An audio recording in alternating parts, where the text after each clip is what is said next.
আওয়ামী লীগ একটা রাজনৈতিক দল, তাদেরকে যদি আমরা অবরুদ্ধ করে রাখি, স্বাধীনতা হরণ করি, জেলে রেখে দিই, তাহলে একদিন না একদিন এটার তো একটা বিস্ফোরণ ঘটবে।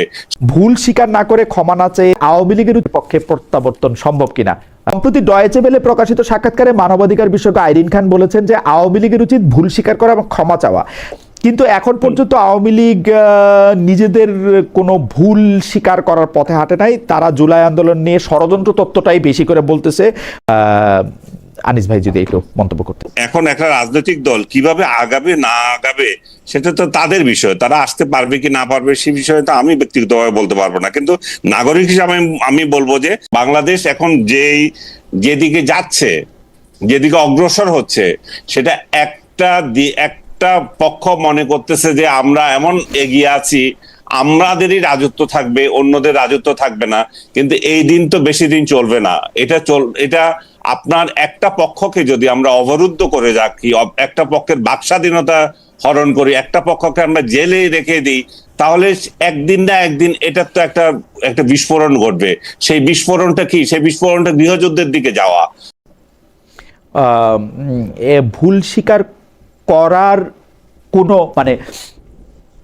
ভুলটা স্বীকার করতে হলে তো জুলাই আগস্টের এই আন্দোলনের সময়টা বা সেই সময় যে এত লোকগুলি মারা গেল, কেন পুলিশ বা আইন শৃঙ্খলা বাহিনী গুলি করলো, সেই ব্যাপারটা নিয়ে কিছু বলা দরকার। আপনার কাছে কি এটা মনে হয় যে আওয়ামী লীগ কখনো এই পথটার সন্ধান করতেছে, যেটা রিকনসিলিয়েশন বলে, যেটা মঞ্জু ভাইরা 5 আগস্টে পরপর বলতে শুরু করছিল যে একটা রিকনসিলিয়েশনের জায়গা থেকে এটা করা সম্ভব কিনা?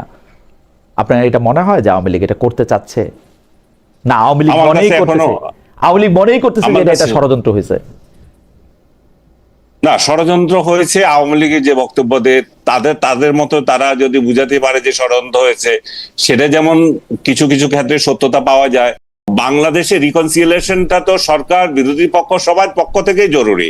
এখন যদি তারা মনে করে যে না, জরুরি না, আমরা যেরকম একটা হিংসার চাষ করে যাচ্ছি, একজন আরেকজনের বিরুদ্ধে হিংসাই চালিয়ে যাব, তাহলে সমাজ কোথায় গেল? গুল্লি যাক, তাহলে দেশ কোথায় যেগুলো, সেগুলো আমাদের দেখার কিছু নাই। সেই ক্ষেত্রে আওয়ামী লীগের কোনো ভূমিকা আছে বলে আপনি মনে করেন কিনা?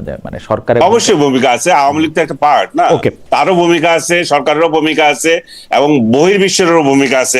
আমি আপনাকে প্রশ্নটা করি যে এই 2 বছরে আমরা কাগজ কলমে একটা মার্কিন বাণিজ্য চুক্তি পেয়েছি। যারা জুলাইকে সমর্থন করছেন, দায়িত্বশীল ব্যক্তিদের, জুলাই নিজেদেরকে যারা জুলাই যোদ্ধা বলতেছেন বা জুলাইয়ের আন্দোলনের মুখ্য ভূমিকা ছিলেন, তাদের মধ্যেই দায়িত্বশীল ব্যক্তিদের মধ্যে কেউ কেউ বলছেন যে ডিপ স্টেট ক্ষমতায় রাখতে চেয়েছিল 5 বছর। কেউ বলছেন যে 5 আগস্ট পর প্রতি বিপ্লব হয়ে আমেরিকার কাছে প্রকৃত ক্ষমতা চলে গেছে। সর্বশেষে আমরা দেখেছি যে সানজিদা তুলি, যিনি আসলে গুম হওয়া ভাইয়ের সন্ধান দাবিতে আন্দোলন করেছিলেন, সেই সানজিদা ইসলাম তুলি বাংলাদেশ আওয়ামী লীগ পতনের ক্ষেত্রে জুলাই আন্দোলনের পেছনে মার্কিন যুক্তরাষ্ট্রের যে রাষ্ট্রদূত ছিলেন পিটার হাসকে রিয়েল হিরো বলছেন। এইটা আপনি কিরকমভাবে দেখেন যে আসলে জুলাই আন্দোলন, মার্কিন যুক্তরাষ্ট্র রিয়েল হিরো? আমি মঞ্জু ভাইকেও একই প্রশ্ন করতে চাই, আগে আনিস আলমগীর ভাইকে শুনবো।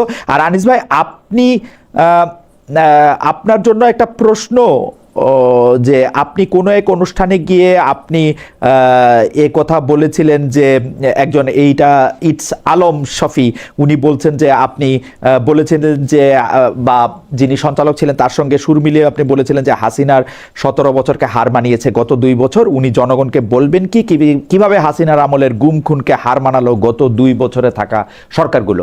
আপনি দর্শকের মন্তব্যের জবাব দিতেও পারেন, নাও দিতে পারেন। আপনি যদি না, দর্শকের মন্তব্যটা আমি সবার আগে দিয়ে দিই, কারণ 2 বছর যে ইউনূসের আমলটা খারাপ ছিল, সেটা তো ইউনূস আমল যে ভালো ছিল না, সেটা তো রিসেন্ট টিআইবি রিপোর্টে বলছে। এর থেকে দুর্নীতিগ্রস্ত সরকার বাংলাদেশে আর কখনো আসে নাই। এবং এর থেকে বাজে সরকার কিভাবে হয় যে একজনের সাথে আরেকজনের ঝগড়া লাগানো ছাড়া আর কোনো কাজ করে নাই, এবং দেশটাকে বিক্রি করে দিয়ে চলে গেছে।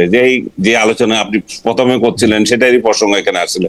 ইলেকশনের 2 দিন আগে দেশটাকে উনি আরেক দেশের সাথে এমন একটা চুক্তি করলেন, এত অসম একটা চুক্তি যেটা বাংলাদেশের ইতিহাসে কখনো ঘটেনি, এবং এই চুক্তি সম্পর্কে অনেকে ওয়াকিবহাল ছিল না, এবং চুক্তির পরেও যখন সমালোচনা হচ্ছে তখন তারা এটাতে গা করছে না, এবং এই চুক্তি নিয়ে পার্লামেন্টে কোনো আলোচনা হয় নাই, কোথাও কোনো আলোচনা নাই, বরং এই এই দেশ বাংলাদেশ যেন ওই অধীনস্থ রাজ্য হয়ে গেছে, সেটারই আলামত আমরা দেখতে পাচ্ছি। আমেরিকান ককাস সৃষ্টি হয় বাংলাদেশে, যেটা আগে কখনো কোথাও ছিল না। আমেরিকান ককাস, আমেরিকান বড় বড় ঘনিষ্ঠ দেশ যারা আছে তারাও কোনোদিন করে নাই। আমার মনে হয় সারা ওয়ার্ল্ডে বোধহয় 4-5টা ককাস আছে কিনা জানি না, তার মধ্যে বাংলাদেশে একটা ককাস সৃষ্টি হয়ে গেল। কি প্রয়োজনটা এত তাড়াতাড়ি দেখা দিল যে আমেরিকান ককাস বাংলাদেশে লাগবে, এবং তারা কারা? সেটা নিয়ে সরকারি দলের সদস্য আছে, বিরোধী দলের সদস্য আছে, তারপর জামাত আছে, আর কি জানি যেগুলো আছে, যে আরেকটা দল এনসিপি আছে, মানে সবাইকে নিয়ে করেছে। তো বাংলাদেশ তার মানে কি, বাংলাদেশ ককাসের দায়িত্ব কি? ওই দেশের স্বার্থ রক্ষা করা। আমেরিকান স্বার্থে কোনো বিরোধিতা যখন আসে তখন সেটা যাতে কার্যকর হয়। এই ককাস সবচেয়ে বেশি সক্রিয় ছিল ইসরায়েলে, এখন বাংলাদেশে হয়েছে দ্বিতীয়টা বা সক্রিয় বলবো। বাকি যে 2-4টা দেশে আছে এগুলো ইনসিগনিফিকেন্ট। আপনি যদি গুগল করে দেখেন এগুলোর কোনো এমন গুরুত্বপূর্ণ না। তো বাংলাদেশে কেন ককাস সৃষ্টি হওয়া জরুরি হয়ে গেল? এই ককাস সৃষ্টি হচ্ছে কাদেরকে নিয়ে? আবার এদেরকে নিয়ে যারা ইউনুসকে সমর্থন করেন, যারা ইউনুসের ইলেকশনে নির্বাচিত হয়ে এসছেন। আবার এরাই আবার কতটা বড় হিপোক্রেট যে ইসরায়েল যখন গাজা আক্রমণ করে তখন সেখানে কম্বুরাস্ত্র ফেলে এবং এই পশ্চিমা গণতন্ত্রের বিরুদ্ধে কথা বলে। আপনি জানেন এগুলা, মানে এদের প্রত্যেকটা কাজের মধ্যে হিপোক্রেসি। একদিক দিয়ে তারা আমেরিকান আদি সাম্রাজ্যবাদের কথা বলে, আবার একদিক দিয়ে আবার বলে যে আমেরিকা আমাদের বন্ধু। আনিস ভাই, এই ক্ষেত্রে যে ঢালটা সবচেয়ে বেশি ব্যবহার করা হয় যে ভারতীয় আধিপত্যবাদ থেকে মুক্তি পেতে হলে আমেরিকার সাথে বন্ধুত্বটাই এখন আমাদের জন্য সবচেয়ে ভালো, এবং সেই জন্য জামাত ইসলামীর যিনি আমির আছেন তিনিও আমেরিকাকে বন্ধুরাষ্ট্র বলেন। আপনি যেটা বলেন মার্কিন যুক্তরাষ্ট্রের সঙ্গে বাণিজ্য চুক্তির আসলে কোনো প্রতিবাদ করা হয় না। আপনি দেখবেন যে ইরানের মধ্যে এরকম একটা অন্যায় যুদ্ধেরও কোনো প্রতিবাদ করা হয় না, এবং আরো এরকম বলা হয় যে আমি এটা শুনছি যে এরকম গুরুত্বপূর্ণ লোকরাও এরকম বলেন যে ঠিকই আছে, ভারতকে দেখাই দিতে হলে আমাদের এগুলিই করতে হবে। আপনি এটাতে কি বলেন যে আমরা ভারতীয় আধিপত্যবাদের এমন একটা জায়গায় পৌঁছে গেছিলাম যেটা থেকে বাইরে হইতে হলে আমাদের আমেরিকার যদি ওইটা যদি আধিপত্যবাদ হয় এটা একটা ভৃত্যের মতো আচরণ করা ছাড়া আমাদের আর উপায় নাই? আমরা কোথায় বের হয়েছি? ইউনুস কি একটা চুক্তি বাতিল করেছে? ভারতীয় আধিপত্যবাদ থেকে বের হওয়ার জন্য যে যে কাজগুলো করার, সেগুলোকে আমরা বাতিল করেছি কোনোটা? আমরা কি তাদেরকে কোনো সুবিধার থেকে বঞ্চিত করেছি? বরং তারা আমাদের কতগুলো সুবিধা দিয়েছিল সেগুলো বঞ্চিত করেছে, বাতিল করেছে। তাদের দেশে ভিসা নেওয়ার জন্য লাখে লাখে দাঁড়িয়ে আছি, এবং তারা বলছে যে একদিনে অন্তত 2000 করতে পারে সর্বোচ্চ, তারা ভিসা দিতে পারে। সেখানে 4 লাখ 5 লাখ ভিসা অ্যাপ্লিকেশন জমে আছে। তো বাংলাদেশ যে কত একটা দেউলিয়া রাষ্ট্র, সে তার কথায় মানে একদিকে এক কথা বলে আর মানে করে আরেকটা কাজ। ভারতের সাথে আধিপত্য দূর করার জন্য যে সমস্ত স্টেপ নেওয়া ছিল, যে সমস্ত গোলামি চুক্তি করে গেছিল, সেগুলো বাতিল করা উচিত ছিল, এবং ভারতকে চোখে চোখ রাঙিয়ে বলে দেওয়া উচিত ছিল, কিন্তু কিছুই করে নাই। না করে কি করছে? কিছু জেহাদি হাউকাউ করতেছে, জেহাদি লাগিয়ে দিয়েছে, এবং যেটা ভারত যেটাতে আরো ক্ষিপ্ত হয়। কয়েকদিন আগে এক বেকুব দেখলাম যে 7 সিস্টারকে বলতেছে আপনারা জিহাদ করেন না কেন, আপনারা কেন স্বাধীন হন না? এই যে বাংলাদেশে বসে ভারতের বিরুদ্ধে এই ধরনের উস্কানি দেওয়া কিংবা বাংলাদেশে বসে ভারতের প্রীতি দেখানো আমার তো জরুরি না। আমি একটু মঞ্জু ভাইয়ের কাছে জানতে চাই যে মঞ্জু ভাই, এখানে আনিস ভাই যে প্রশ্নটা তুললেন যে ভারতীয় আধিপত্যবাদ থেকে আমরা মুক্তি চাই, কিন্তু ভারতীয় আধিপত্যবাদ কোন কোন প্র্যাকটিক্যাল চুক্তি করে সেটা বজায় রাখা হয়েছিল সেই চুক্তিগুলি আমরা সামনেও দেখি নাই, সেই চুক্তিগুলি বাতিলও দেখে নাই। আপনি জানেন যে আমি ক্রমাগতভাবে এই প্রশ্ন করে যাচ্ছি যে শেখ হাসিনা গেল, ভারতীয় আধিপত্যবাদ শেষ হলো, আপনারা চুক্তিগুলি সামনে আনেন, সেগুলি বাতিল করেন, তার কোনোটাই কিন্তু আমরা অন্তর্বর্তীকালীন সরকারের সময় দেখি না, এখনো দেখি না। কিন্তু মানে আগে ছিল ভারতীয় আধিপত্যবাদ, এখন এটার সাথে যুক্ত হয়েছে হচ্ছে মার্কিন যুক্তরাষ্ট্রের প্রতি ভৃত্যবাদ। এই ভৃত্যবাদ বা চাকরবাদ, এই চাকরবাদটা নিয়ে আপনি আসলে এটা কিভাবে দেখেন? যেটা অনেকে বলে থাকেন, আমিও কিছুটা কিন্তু বলি, বাণিজ্য চুক্তিটা দেখেও আমার কাছে মনে হয়েছে ককাস, আমেরিকান ককাস। আমার বন্ধু যিনি সরকারের গুরুত্বপূর্ণ ব্যক্তি তাকে জিজ্ঞেস করছিলাম যে ভাই ককাস ব্যাপারটা কি, উনি বলছে ভাই আরে এইটার এত গুরুত্ব দিও না, আমরা যারা চাটা খাইতে যাই তারা হচ্ছে ওখানে যাই তাই। আমি জানি না যে এই চাটা খাওয়ার জন্য একটা ককাস লাগে কিনা, মানে এই ককাস আপনি এটা আসলে কিভাবে দেখেন, মানে কেন বাণিজ্য চুক্তি, কেন ভারতীয় আধিপত্যবাদ থেকে মুক্তি পাওয়ার জন্য মার্কিন যুক্তরাষ্ট্রের এটা কি, এইটা আপনি যদি একটু বলেন। আর আমি একটু দর্শকদের কথা একটু শোনাই। দর্শক উনি মানে উনার নামটা আমি পড়তে পারলাম কিনা ঠিক মতো আমি জানি না, উনার নাম রাজু আহমেদ ভাই আহমেদ। উনি বলছেন 3টা আগাছা হাসিনার বৈধতা উৎপাদন করতেছে এখানে। Thank you. আমি মঞ্জু ভাই আপনার কাছে একটু শুনতে চাই যে ভারতীয় আধিপত্যবাদ এবং মার্কিন যুক্তরাষ্ট্রের সাথে যে চুক্তি, মনিববাদ, চাকরবাদ আমরা যেভাবে বলি না কেন, সংসদ ভবনে মানে কথা নাই বার্তা নাই, 54 বছর এরকম দেখি নাই, সংসদ ভবনে 4 জুলাই অনুষ্ঠান ইয়া হবে, মানে এত আমাদের মার্কিন যুক্তরাষ্ট্র আমাদের এত এটা হইল। আমাদের রাষ্ট্র যদি, আমাদের অর্থনীতি এবং আমাদের রাজনীতি, আমাদের গণতন্ত্রের ভিত যদি শক্তিশালী না হয়, তাহলে আমাদেরকে একবার ভারত তোষণ, একবার আমেরিকা তোষণ, একবার চায়না তোষণ, এর মধ্যে ঘুরপাক খেতে হবে। ভাই আমি একটু বলি, আমাদের দেশে লোকেরা বলছে না আমরা ইন্ডিয়াতে চিকিৎসা না দিতে যাই, ভারতের হোটেল বন্ধ হয়ে গেছে, হসপিটাল বন্ধ হয়ে গেছে। অন্যের কি বন্ধ হয়েছে সেটা তো অন্য জিনিস। ভারত আমেরিকান লোকেরা কম দামে কাপড় পরতে পারবে না, এটা ঠিক আছে, আমেরিকার ক্ষতি হবে।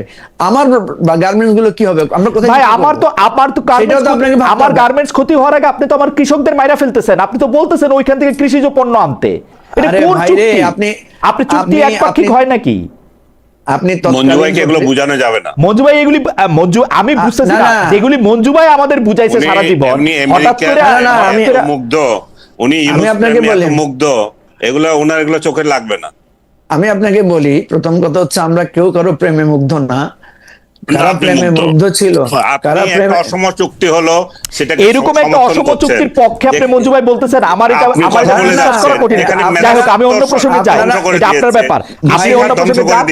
মঞ্জু ভাই আমার একবার বুঝাই, মঞ্জু ভাইয়ের সাথে যেহেতু আমার কথা হয়, মঞ্জু ভাই আপনার সাথে যেহেতু আমার কথা হয়, আপনি আমারে বুঝাই দিয়ে দেন চুক্তিটা ভালো।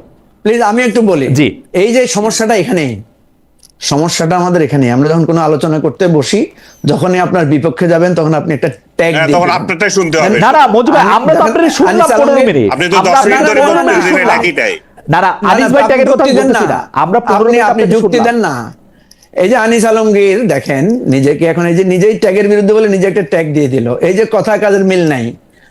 আসল চরিত্রটা হচ্ছে এরকম। না না ঠিক আছে, আপনাকে বলি, আমি তো আপনাকে যুক্তি দিয়ে বললাম, আপনি তথ্য দিয়ে বলেন। আমি তো যুক্তি দিয়ে বলছি, আমি আপনাকে না না ঠিক আছে ঠিক আছে ঠিক আছে মঞ্জু ভাই আমরা তো আনিস ভাইকে শুনি, আনিস ভাইকে সাপোর্ট করছেন। আনিস ভাই আমি বলি, আনিস ভাই আমি বলি, আনিস ভাই বলি, তো ধ্বংস করে দিয়েছে। আনিস ভাই আমি আপনাকে বলি, আনিস ভাই ধ্বংস করে দিয়েছে, আনিস ভাই আমি আপনাকে বলি, সেটা আপনি সমর্থন করতেছেন। আপনি আমার প্রশ্ন জবাব দেন মঞ্জু ভাই, আমরা একটু থামি, আমরা আনিস ভাইয়ের কাছে একটা প্রশ্ন দেন। আনিস ভাই কোন তথ্য দরকার আপনার? এই তথ্য আজকাল আর ওই সমস্ত চাপাবাজি চলে না। না না কিন্তু আপনি চাপাবাজি বলতেছেন আনিস ভাই, চাপাবাজি আপনি বলতেছেন, কিন্তু আপনি কি আমাদের কাছে আপনি এমন কোন তথ্য দিবেন যে তথ্য দিয়ে আমরা আসলে বুঝতে পারতেছি যে এইটা হইলে মানে আপেল টু আপেল আমরা কোনো কম্পারিজন কি দেখছি যে মার্কিন যুক্তরাষ্ট্রের সাথে ধরা যাক আমাদের 1000 টাকার বাণিজ্য আছে, এখন মার্কিন যুক্তরাষ্ট্র যদি বলে 1000 টাকার বাণিজ্য তোমার সঙ্গে আমরা করব না, এর বিপক্ষে আমাদের কি করার আছে